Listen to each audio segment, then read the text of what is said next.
Have you ever heard a story so terrifying it feels like a nightmare come to life? Well, buckle up, because today we're diving into one of history's most chilling mysteries, the Beast of Gévaudan. Our story begins in 1764, in the remote, forested region of Gévaudan in southern France. Life was hard, but people were used to the dangers of the wild. But nothing could have prepared them for the horror that was about to be unleashed. It started with a young woman, Jean Boulette, found dead in the woods. Her death was brutal, unlike any animal attack the villagers had ever seen. And it was only the beginning. Soon, a wave of terror swept across the countryside. The victims were almost always women and children, often attacked while tending to livestock in the fields. Survivors, trembling with fear, described the attacker. It was a creature of immense size, like a wolf, but much, much larger, with reddish-brown fur, a massive head, and teeth like razors. They called it simply Le Bête, the beast. This was no ordinary animal. The beast was cunning and unnervingly intelligent.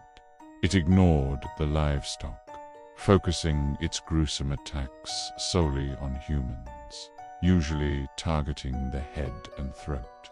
Local hunters, brave and experienced, tried to stop it. They set traps, organized hunts, and fired their muskets point-blank at the creature.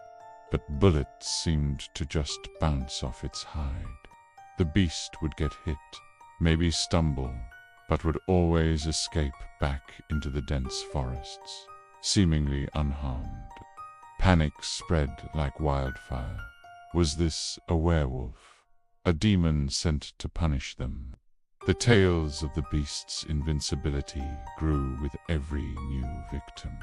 The death toll climbed relentlessly, and the local authorities were powerless.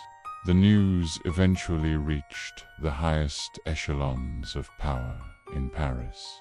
King Louis XV himself became obsessed with stopping the creature that was terrorizing his kingdom. This was the age of enlightenment, a time of reason and science, and a monster plaguing the countryside was a national embarrassment.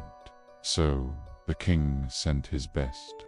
First came professional wolf hunters, then the army's most skilled dragoons. They hunted for months, killing hundreds of wolves, but the attacks continued. The king's top hunter eventually presented the body of a large wolf to the court, declaring the menace over. But just as the people of Gévaudan began to breathe a sigh of relief, the killings started again, more vicious than before. The real beast was still out there. Finally, in June 1767, a local hunter named Jean Chastel confronted the beast.